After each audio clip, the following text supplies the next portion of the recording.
एक धाम, धाम कहो, लोक कहो, अक्षेत्र बोलो। एक तो 21 ब्रह्मांड का अक्षेत्र है, धाम है ये ब्रह्म का। एक 7 संख ब्रह्मांड का क्षेत्र है परब्रह्म का, जिसे अक्षर पुरुष भी बोलते हैं।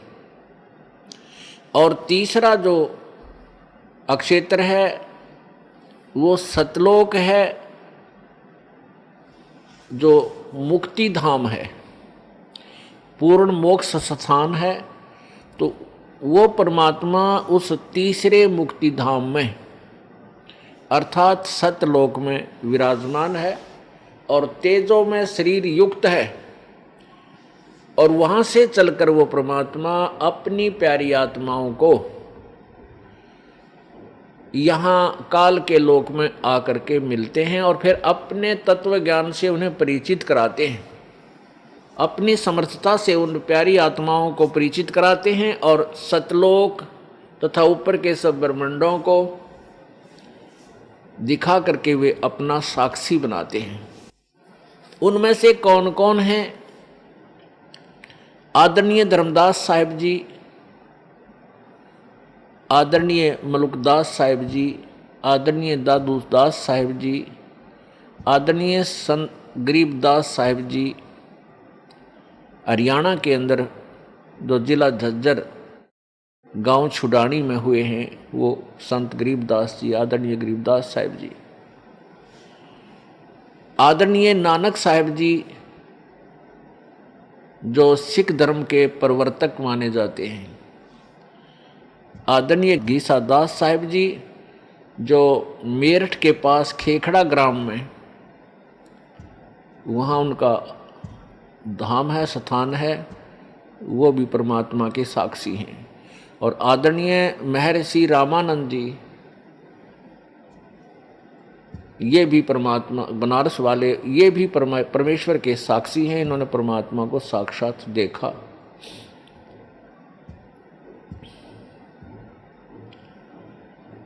पुण्यात्माओं, हम जिस भी कार्य को करने चलते हैं उसके विषय में हमें पूरा ज्ञान होना चाहिए, तभी हम उसमें पूरी रुचि से लग सकते हैं। जैसे कोई बच्चा ट्रेनिंग करता है, कोर्स करता है,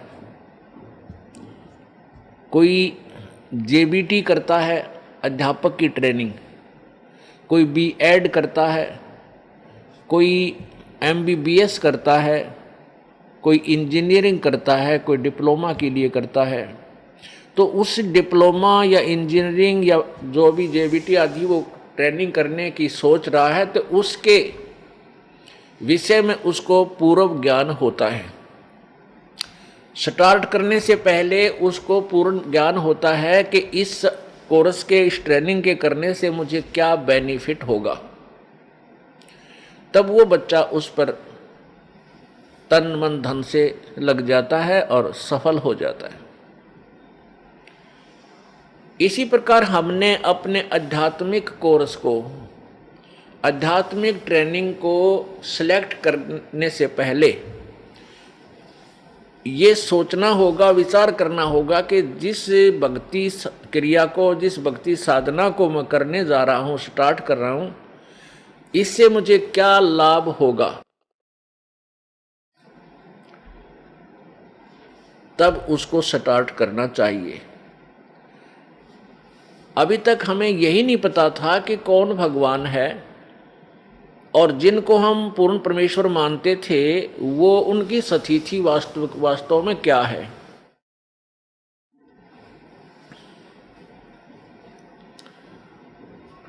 हमने रजगुण श्री ब्रह्मा जी, सतगुण श्री विष्णु जी और तमगुण श्री शिव जी को सर्वेश्वर, महेश्वर, मृत्युंजय, कालज्ञ और सर्वेश्वर, सर्व ब्रह्मांडों के रचयिता, सर्व दुख हरण करता आदि आदि ना जाने कितनी उपमाओं से जाना था।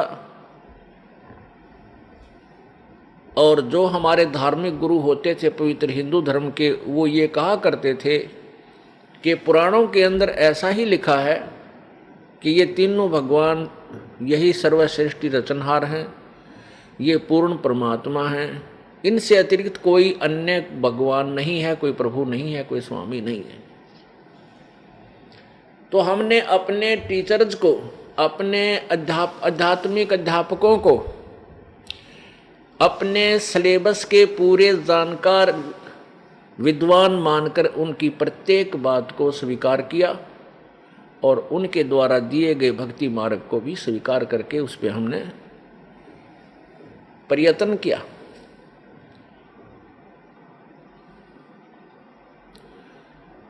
तो उसका प्रतिफल क्या रहा कि मानव समाज में गिरावट आती ही चली गई। न कोई समाज सुधार हुआ, न कोई हाहाकार मिटा, और न ही ये चोरी ठगी आदि का कोई त्रुटि कमी नहीं आई। क्यों नहीं आई? क्योंकि हम परमात्मा के गुणों में बहुत कुछ सुना करते थे। परमात्मा अंधे को आंख दे दे, परमात्मा अपाहिज को पैर दे करके पहाड़ पर चढ़ने योग्य बना दे, परमात्मा निर्धन को धनी बना दे और जो रंक को राजा बना दे, और जो राजा अभिमानी हो उसको पटक के नीचे रंक बना दे। परमात्मा हमारे संकटों का निवारण करते हैं, आई हुई आपदाओं को टाल देते हैं। इस उद्देश्य से हम परमात्मा की तलाश करने लगे। इतना ज्ञान हमें नहीं दिया गया था, फिर भी हम परमात्मा की परमात्मा की खोज इसलिए क्या करते थे कि हमारा परिवार सुखी रहे, हमारा शरीर सुखी रहे और हमें घनाए धन मिले। इस दृष्टिकोण से हम परमात्मा की खोज में यानी भक्ति साधना करने लगते हैं प्रारंभ में, क्योंकि हमारे ऊपर इतनी पाप कर्मों की इतनी आपदाएं सवार होती हैं कि हम पहले उन्हीं से अलग होने की ही चेष्टा करते हैं। इसलिए हम परमात्मा के पाने का जैसा भी जिसने साधन बताया हम उसको करने लग जाते हैं, जिसके प्रतिफल में हमें कोई भी लाभ नहीं हुआ। जैसे कोई निर्धन व्यक्ति है, परमात्मा से प्रार्थना करने जाता है कि मेरे ऊपर कर्जा बहुत हो गया प्रभु, यानी मुझे इस आपदा से बचाइए। अब जिस संत, क्योंकि परमात्मा की प्राप्ति का साधन, परमात्मा की खोज किसी संत के बताए अनुसार ही होती है। ऐसा हमें पता है कि कहते हैं कि गुरु बिन मोक्ष नहीं होता, ये प्रत्येक प्राणी की जुबान पे है, एक आधा नास्तिक ने छोड़ के। तो इसलिए हम संतों के पास जाते हैं कि हे गुरुवर, हमें ऐसा साधन बताइए जिससे मेरा परिवार सुखी हो, मेरे ऊपर आई हुई आपदा टले, मेरा रोजगार ठीक बने। अब उस गुरुजी ने जो भी क्रिया बताई आप जी ने खूब की,